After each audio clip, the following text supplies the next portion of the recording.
കാര്യത്തിനും നിങ്ങൾക്കൊരു അജണ്ടയുണ്ട്. കഴിഞ്ഞ കുറച്ചു കാലമായിട്ട് കേരളത്തിൽ മാതൃഭൂമി ഉൾപ്പെടെയുള്ള മാധ്യമങ്ങൾക്ക് ഒരു അജണ്ടയുണ്ട്. ആ അജണ്ട മറ്റൊന്നുമല്ല, കേരളത്തിന്റെ ചരിത്രത്തിൽ ആദ്യമായിട്ട് ഒരു രണ്ടാം ഊഴം LDF-ന്റെ ഗവൺമെന്റ് കണ്ടുപിടിക്കുക മാത്രമേ ഉള്ളൂ അജണ്ട. കേരളത്തിലെ ഗവൺമെന്റിനെ അപകീർത്തിപ്പെടുത്താൻ വേണ്ടിയിട്ട് എല്ലാ നിലക്കും ശ്രമം നടത്തുന്നതാണ് ഈ മാതൃഭൂമി ചാനൽ. ആർക്കറിയാതിരിക്കുന്നത്? ഞങ്ങളുടെ കുഴപ്പം കൊണ്ടല്ല, എന്നെ മനഃപൂർവ്വം കരിവാരിത്തേക്കാൻ കുറച്ച് ആൾക്കാർ ഇറങ്ങിയിരിക്കുകയാണ്. പോറ്റിയെ കേറ്റിയെ എന്ന പാട്ടുദ്ധരിച്ച് പോറ്റി ആദ്യം കയറിയത് സോണിയാഗാന്ധിയുടെ വീട്ടിലാണെന്ന് പിണറായി വിജയൻ തുറന്നടിച്ചു. അതിനിടെ ഗോവർദ്ധനിൽ നിന്നും ഭണ്ഡാരിയിൽ നിന്നും പിടികൂടിയതിനേക്കാൾ കൂടുതൽ സ്വർണം ശബരിമലയിൽ നിന്ന് നഷ്ടപ്പെട്ടിട്ടുണ്ട് എന്നാണ് SITയുടെ റിമാൻഡ് റിപ്പോർട്ട് പറയുന്നത്. ഞാൻ പറഞ്ഞല്ലോ, മത്തായി പാവാ സാറേ. ഈ വിഷയത്തിലുള്ള CPM-ന്റെ നിലപാട് പാർട്ടിയും ഗവൺമെന്റ് നിലപാട് മുഖ്യമന്ത്രിയും പല തവണ ആവർത്തിച്ചിട്ടുള്ളതാണ്. അതെന്താണെന്ന് എനിക്കറിയില്ല. അങ്ങനെ തടി വരാൻ നോക്കണ്ട. ഇന്നത്തെ പത്രസമ്മേളനത്തിലും ബഹുമാനായിട്ടുള്ള മുഖ്യമന്ത്രി ആ കാര്യം പറഞ്ഞിട്ടുണ്ട്. ഓരോരോ പ്രായത്തിൽ ഓരോരോ തെറ്റുകൾ ഏത് മക്കളും ചെയ്യും. ഞാനങ്ങനെ അറിയാതെ വല്ല തെറ്റും ചെയ്തു പോയിട്ടുണ്ട്, അമ്മ എന്നോട് ക്ഷമിക്കും. ഈ വിഷയത്തിൽ ഏതെങ്കിലും നിലയിൽ പാർട്ടി എന്നുള്ള നിലക്കോ ഗവൺമെന്റ് എന്നുള്ള നിലക്കോ ഇടപെടുന്ന പ്രശ്നമില്ല. എന്തുകൊണ്ടെന്നാൽ അന്വേഷണം നടക്കുന്നത് ഹൈക്കോടതിയുടെ നേതൃത്വത്തിലാണ്. ഓ അങ്ങനെയാണല്ലേ, അതെനിക്കറിയാൻ പാടില്ലായിരുന്നു. ഇന്ന് തന്നെ ഇപ്പോൾ ചർച്ചയ്ക്ക് ആധാരമായിട്ടുള്ള വിഷയം കോൺഗ്രസിന്റെ ഒരു നേതാവിനെതിരായിട്ടുള്ള അന്വേഷണം നടക്കാനിടയുണ്ട് എന്നുള്ള വാർത്തയുടെ മേലെയാണ്. അങ്ങനെ ഒരാളെ മാത്രം സംശയിച്ചാലോ? വിശ്വസിക്കാൻ പറ്റിയ തെളിവുകൾ വല്ലതും ഉണ്ടോ? തെളിവുണ്ട്. പക്ഷെ എനിക്കൊരു കാര്യം ബോധ്യമുണ്ട്, മാതൃഭൂമി ചാനൽ ഇന്നിക്കാര്യം ചർച്ച ചെയ്യുന്നത് ഇക്കാര്യത്തിൽ കോൺഗ്രസിന് എന്തെങ്കിലും പങ്കാളിത്തമുണ്ട് എന്ന് തെളിയിക്കാനോ LDF-ന് മാത്രമല്ല പങ്കാളിത്തം എന്ന് തെളിയിക്കാനോ അല്ല. ഏതെങ്കിലും UDF-ന് പങ്കാളിത്തമുണ്ടോ LDF-ന് പങ്കാളിത്തമുണ്ടോ നമുക്ക് ചർച്ച ചെയ്ത് തീരുമാനിക്കാൻ പറ്റില്ലല്ലോ. അതിനല്ലേ ഒരു അന്വേഷണ സംഘത്തെ വിട്ടിരിക്കുന്നത്. അവര് വല്ലതും കണ്ടെത്തി തെളിയിച്ചാൽ നമുക്ക് നോക്കാം. അതല്ലാതെ ഇപ്പോ ചാനലിൽ അന്വേഷണം നടത്തിയിട്ട് ആരൊക്കെയാണ് പങ്കാളികളെന്ന് കണ്ടുപിടിക്കാൻ പറ്റുമോ? ഇത് നമ്പരാണ്, നമുക്കിട്ട് വെച്ച പാര. അല്ല, നിങ്ങൾ എന്നെ പഠിപ്പിക്കാൻ വേണ്ടി വർത്തമാനം പറഞ്ഞുകൊണ്ടിരിക്കുകയാണോ? നിങ്ങൾ എന്നോട് ചോദിച്ച ചോദ്യത്തിന് മറുപടി പറയാൻ എന്നെ സമ്മതിക്കണം. അതിനിപ്പോ ഇവിടെ ആരെങ്കിലും അത് എതിർത്തോ? ഞാൻ പറയുന്നത് മാതൃഭൂമി ഇക്കാര്യം ചർച്ച ചെയ്യുന്നത് ഉദ്ദേശശുദ്ധിയോടെ അല്ല എന്ന് പറയാൻ വേണ്ടിയിട്ടാണ്. എന്റെ ഉദ്ദേശത്തിൽ ശുദ്ധിയില്ലേ സാർ? ഉണ്ടുണ്ട്, വേണ്ടോളം ഉണ്ട്. ഇന്നിപ്പോ അടൂർ പ്രകാശിനെതിരായിട്ട് അന്വേഷണം നടക്കുന്നുള്ള വാർത്ത സാധാരണ ഒരു CPM-നെതിരായിട്ടുള്ള ഒരാൾക്കെതിരായിട്ടാണെങ്കിൽ നിങ്ങളുടെ ചർച്ച എന്തായിരിക്കുമെന്ന് കാണികൾക്കറിയാം. ഇവിടെ കഴിഞ്ഞ 2 വർഷമായിട്ട് ഈ ജീവൻ രക്ഷ കഥ പറഞ്ഞ് നീ എന്നെ എത്ര തവണ വഹിച്ചിട്ടുണ്ടടാ? ഇവിടെ പറയുന്ന നിനക്കില്ലേലും കേൾക്കുന്ന എനിക്കില്ലടാ ഒരു ചളുപ്പ്. നിങ്ങൾ ഇന്ന് കോൺഗ്രസ് ഇതിൽ കുറ്റവാളിയാണെന്ന് സ്ഥാപിക്കാനല്ല ചർച്ച എന്നാണ് ഞാൻ പറഞ്ഞു വെച്ചിട്ടുള്ളത്.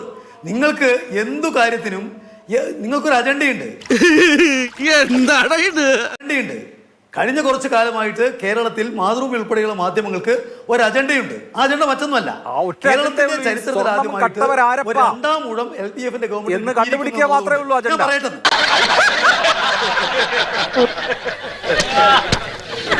ഞാൻ പറയട്ടെന്ന് നിങ്ങൾ അതിന് ചോദിച്ചോ? നിങ്ങൾ ക്ഷണിച്ചിട്ടേ വന്നത്.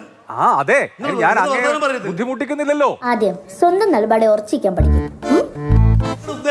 നിങ്ങൾ അത് ഞാൻ പറയുന്നത്, നിങ്ങൾ 4 പേരെ CPM-നെതിരായിട്ട് പറയാൻ വേണ്ടി കൊണ്ടിരുത്തിയിട്ട് ഞാൻ പറയുമ്പോൾ ഇടപെടുന്നത് ശരിയല്ലെന്നേ പറയുന്നേ. വല്ലവൻ പക്ഷെ വകതിരിവ് വട്ടപൂജ്യം. നിങ്ങളുടെ ഉദ്ദേശത്തെക്കുറിച്ച് ഞാൻ കാണികളോടെ പറയും, നിങ്ങളോടല്ല.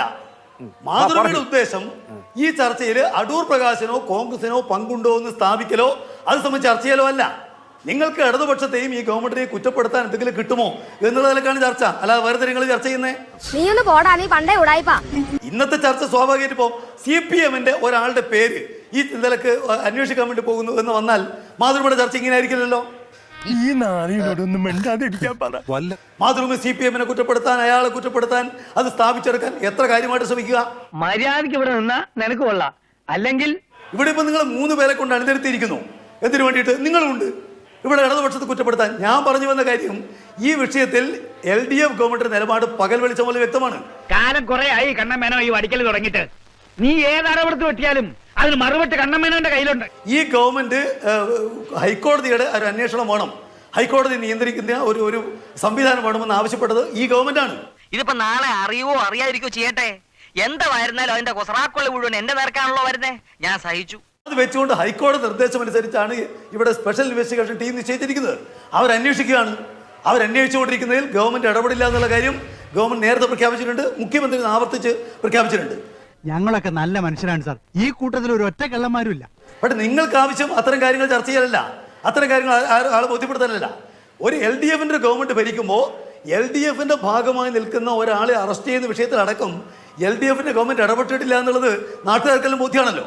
ആര് പറയുന്നു? ഞാൻ കേട്ടിട്ടില്ലല്ലോ. അസൂയ കൊണ്ട് പലരും പറയാറില്ല, അതുകൊണ്ട് ഞാൻ സ്വയം പറയുന്നു. അങ്ങനെ ആയിരിക്കും അവിടെ UDF ആണ് ഭരിക്കുന്നെങ്കിൽ, അങ്ങനെ അല്ലെന്നുള്ള ആർക്കറിയാതിരിക്കുന്നേ. അപ്പൊ അതുകൊണ്ട് അത്ര ന്യായമായ നിലക്ക് കാര്യങ്ങൾ സ്വീകരിക്കുന്ന ഗവൺമെന്റിനെ കുറ്റപ്പെടുത്താൻ വേണ്ടിയാണ് നിങ്ങളുടെ ചർച്ച എന്ന് ഞാൻ പറഞ്ഞത്. എന്തിനാണ് എന്നെ ഇങ്ങനെ ശല്യപ്പെടുത്തുന്നത്? കുറ്റപ്പെടുത്തുന്നത് താങ്കൾ തന്നെ പറഞ്ഞു. SIT ഹൈക്കോടതിയുടെ മേൽനോട്ടത്തിലാണ്, ഞങ്ങൾക്ക് അതിൽ റോളൊന്നുമില്ല എന്ന്. ഞങ്ങളുടെ കൂട്ടത്തിൽപ്പെട്ട ആരെയും സംരക്ഷിക്കുന്നില്ല എന്നും പറഞ്ഞു. അപ്പൊ പിന്നെ എനിക്ക് ഗവൺമെന്റിനെ കുറ്റപ്പെടുത്തേണ്ട കാര്യമില്ലല്ലോ. ഈ സമൂഹത്തിൽ എനിക്കുള്ള വില അതിനെ കുറിച്ച് ചിന്തിച്ചോ? സമൂഹത്തിൽ നിനക്ക് എന്നാ വിലയാടാ? SIT സംഗതി കണ്ടുപിടിച്ചോ ഇല്ലയോ എന്നൊക്കെ ചോദിക്കാൻ ഏത് പൗരനും അവകാശമില്ല. നിങ്ങൾ ഗവൺമെന്റിനെ കുറ്റപ്പെടുത്തുന്നല്ല, നിങ്ങള് 3 പേരെ അണിനിരത്തിയിട്ടുണ്ടല്ലോ ഇതിനകത്ത്. അങ്ങനെയല്ലേ പ്രകാശൻ മാഷേ? ഗവൺമെന്റിനെ കുറ്റപ്പെടുത്തിയിട്ട് ചർച്ച അവസാനിപ്പിക്കത്തക്ക നിലയ്ക്ക് ഇപ്പൊ ഗവൺമെന്റിനെ കുറ്റപ്പെടുത്തുന്നത് നിരോധിച്ചോ ഈ രാജ്യത്ത്? ആർട്ടിക്കിൾ 19 ഇപ്പോഴും നിലവിലില്ലേ? ഭരണഘടനയൊക്കെ നിലവിലില്ലേ? കേരളത്തിലെ ഗവൺമെന്റിനെ അപകീർത്തിപ്പെടുത്താൻ വേണ്ടിയിട്ട് എല്ലാ നിലക്കും ശ്രമം നടത്തുന്നതാണ് ഈ മാതൃഭൂമി ചാനൽ എന്നത് ആർക്കറിയാതിരിക്കുന്നേ? ഞങ്ങളുടെ കുഴപ്പം കൊണ്ടല്ല, എന്നെ മനഃപൂർവ്വം കരിവാരിത്തേക്കാൻ കുറച്ച് ആൾക്കാർ ഇറങ്ങിയിരിക്കുകയാണ്. ചോദ്യം ചോദിച്ചാൽ എങ്ങനെ അപകീർത്തിപ്പെടുത്തലാവുക? എന്ത് അപകീർത്തിയാ ഉണ്ടായത്? എന്ത് അപകീർത്തിയാ ഇപ്പൊ ഉണ്ടായത്? മാതൃഭൂമി എന്ത് അപകീർത്തിയാ പറഞ്ഞത്? ഇതെന്നാ പറയുന്നത്? ഇവിടെ പറഞ്ഞ് കണകുണ ചോദ്യങ്ങളും ചോദിക്കരുത്. മാതൃഭൂമി എന്ത് അപകീർത്തിയാ പറഞ്ഞത്? ഞാൻ ചോദിക്കട്ടെ, ഇന്നത്തെ ചർച്ചക്ക് ആധാരമായിട്ട് വിഷയം എന്താ? എനിക്കറിയില്ല. മുഖ്യമന്ത്രിയുടെ ഓഫീസിൽ വ്യക്തത വരുത്തിയത് ഇതെല്ലാം കഴിഞ്ഞ് മുഖ്യമന്ത്രി നടത്തിയ വാർത്താ സമ്മേളനം. ഞാനൊരു കാര്യം പറയട്ടെ, കേരളത്തിലെ മുഖ്യമന്ത്രി വാർത്താ സമ്മേളനം നടത്തിയ ആ ദിവസത്തെ ഏറ്റവും പ്രധാനപ്പെട്ട വാർത്ത അതല്ലേ? ഒരാൾ സംസാരിച്ചോണ്ടിരിക്കുമ്പോ അതിന്റെ ഇടയിൽ കയറി വെടിവെക്കുന്ന നിന്റെ പരിപാടി നടത്തിക്കോ. ഇങ്ങനെ കാര്യം സംസാരിക്കേണ്ട കാര്യമില്ലെന്ന്. അല്ല, അങ്ങ് എന്നോട് ചോദിക്കുന്നതിന് ഞാൻ മറുപടി പറയല്ലേ പ്രകാശ് മാഷേ? നിങ്ങൾക്ക് പ്രയാസം ഉണ്ടാവും, എനിക്കൊരു പ്രയാസവും ഇല്ല. നിങ്ങളെ ചോദ്യോത്തരം നിങ്ങൾ അധ്യാപകരും, ഞാൻ കുട്ടിയാ. അധ്യാപകരും കുട്ടികൾ മാത്രമാണോ ചോദ്യം ചോദിക്കുക ഒരു രാജ്യത്ത്? നിങ്ങളെ ചോദ്യത്തീർത്ത് പത്രക്കാർ ചോദിക്കുന്ന ചോദ്യമല്ലേ? ആരോ ചോദിച്ചോട്ടെ. ആടിനെ പട്ടിയാക്കുന്ന ഈ പരിപാടി കുഴിവയിലെ സ്ഥിരം നമ്പറാ. നിങ്ങൾ പറയുന്നത്, നിങ്ങൾ ഉദ്ദേശിക്കുന്ന കാര്യം പറയാനല്ല ഞാൻ ഇരിക്കുന്നത് നിങ്ങളുടെ ചർച്ച തന്നെ എന്തിനു വേണ്ടിയാണെന്ന് പറയാൻ വേണ്ടിയിട്ടാണ്. നിങ്ങളുടെ ഇന്നത്തെ ചർച്ചാ വിഷയം ചർച്ചയിൽ പങ്കെടുക്കാനല്ല, ചർച്ച എന്തിനാണെന്ന് പറയാൻ വേണ്ടിയിട്ടാണ് വന്നത്. അങ്ങ് കോൺഗ്രസിനെ കുറിച്ചൊന്നുമല്ല.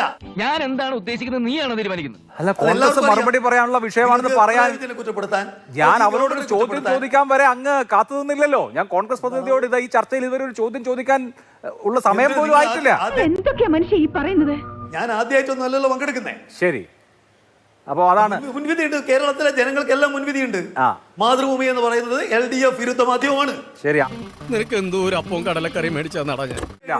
ശരി, അങ്ങ് അത് പറഞ്ഞുകൊണ്ടേ ഇരുന്നോളൂ. വിമർശിക്കുന്ന അല്ലെങ്കിൽ ചോദ്യം ചോദിക്കുന്ന, അത് തെറ്റാണെന്ന് പറയുന്ന എല്ലാവരും വിരുദ്ധരാണ്. ലാൽ സലാം സഖാവേ, വിതക്കില്ല കൊയ്യാൻ നടക്കുക.